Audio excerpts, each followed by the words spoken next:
This is the reality of motherhood in the United States. Not that you will automatically lose your kids or that they will die necessarily, but that nobody cares. But that nobody cares. And it is very, very sad. And it is a hard look at the truth of what, unfortunately, this woman is currently experiencing. So let's talk about what is happening and then the response of her baby daddy. So here's some backstory. This woman is the mother of 4 and she is homeless. She is an unhoused person. She had custody of all 4 of her children and she was living in a van with her 4 children, her mother, and I think another family member.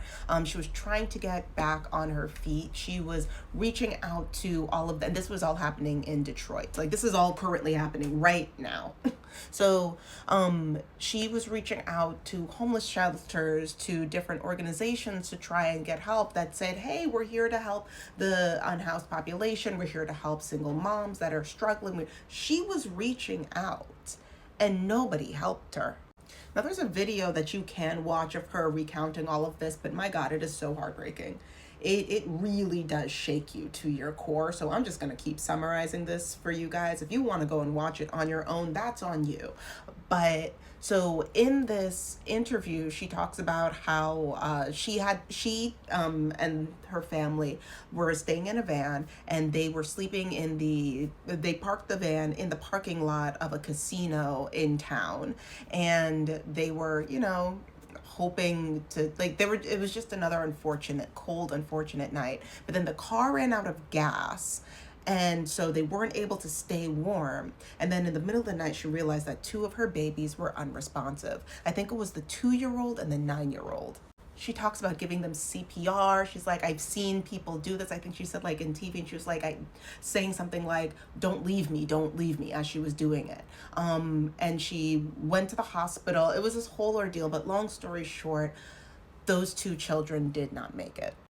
I'm going to dive into some of this article, but before we do that, hi, for those of you who are new here, my name is Shayna. I'm a journalist. I talk a lot about decentering men and child-free living. If any of that is of interest to you, please like, share, and subscribe, and I will be continuing these more sensitive conversations on my Patreon. Links for everything is below, including to this article. Now, let's dive into this.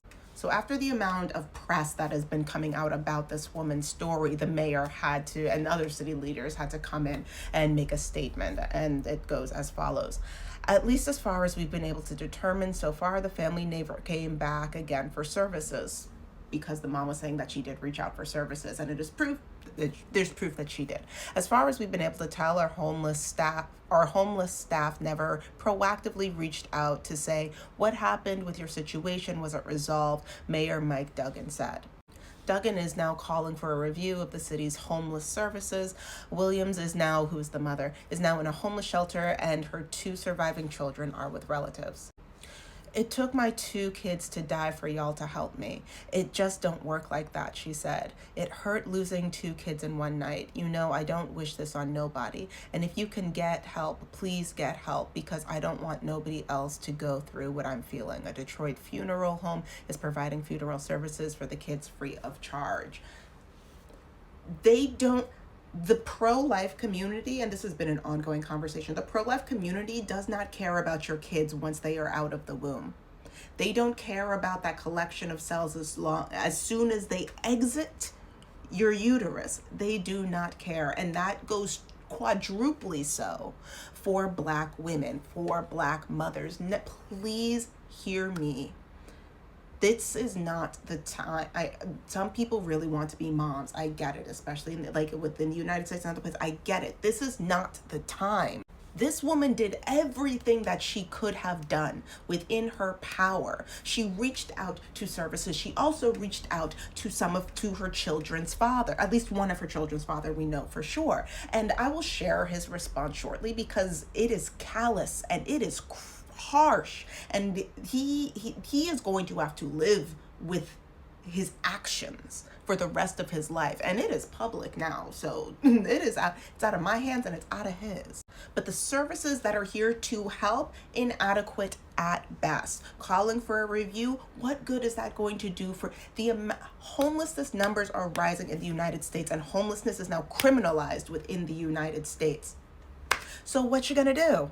This country does not care about Black people or Black children. Period. If you do not have kids right now, don't.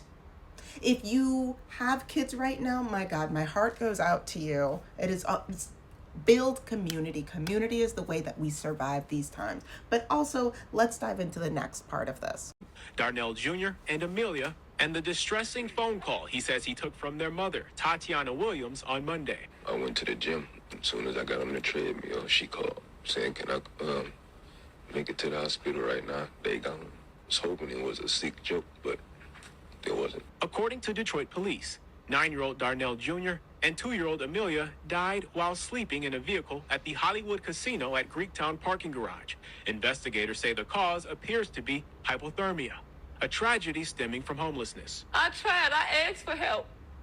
I asked everybody, even people out of state. But I tried. I tried to keep hotels. I tried to pay people to stay there.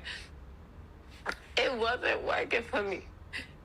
You know, people just didn't like too many kids at their house. I spoke with the children's mother Tuesday evening. She told me she's been living in her vehicle for 3 months, along with her 4 kids, her mother, and 2 teenage siblings. She says she reached out to Curry, who's the father of 3 of her children. I asked him, I said, can you get your kids for me? I said, I need help. You know I'm homeless. I done kept a room this long. I couldn't keep it no more. They were homeless. Had Tatiana ever reached out asking to... No, she did not. All she said was, can I get them? Can I get them just to get them? And can I get them because y'all homeless? There's 2 different things. She said she had been homeless for 3 months. See, that's what I saw, about 3 months, but she ain't never said nothing to me. Nothing. So all them other sob stories, they can cut all that. No, she did not. Curry, who lives in Novi, says Williams never specified why she wanted to drop their kids off to him. She just asked, can I get them for a couple of days? But I told her I'm working and all that, and I'm out here. We're not close to each other, so I couldn't. But she knows all my family is right around the corner from her. Did she reach out to any of your family? No, she did not. And she knows she could have, like we always used to do. He says the last time he held his children was a month or 2 ago, and that they typically FaceTime, moments he will miss. And there's a, police investigation into this. That woman risked her life 3 times. I thought it was twice. Actually, it's 3 times to birth his children. 3 times.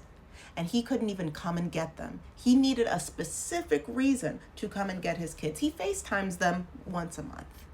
Oh, he's gonna miss those FaceTimes. Yeah, he's crying. He could have just come and pick up those kids like an adult, like a parent should do. But no, I need a reason to do that. You're their father. Don't assume that these men care about these kids. Don't assume that. Don't assume that they will care about these kids.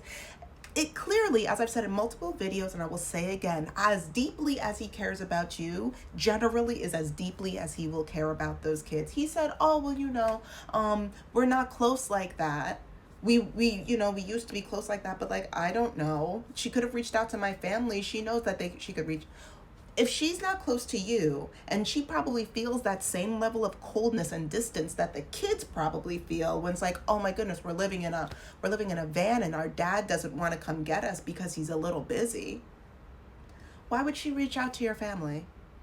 You're the bridge to that family, and you don't care. Ladies and femmes, I know that this is hard, and I know that this is sad, and I know that we want to have hope, and I know that, right? This is what is currently happening. This is the current situation. We can't imagine something this is what is in front of us. Are we going to accept the reality, or are we going to hope that maybe we won't be in the same situation, so maybe I'll just have the kid anyway and see how it goes? Really? When I say be safe out there, I want us to think critically, to look at the information that is in front of us, use it. Use it. and be as safe as we can out there. Please, guys.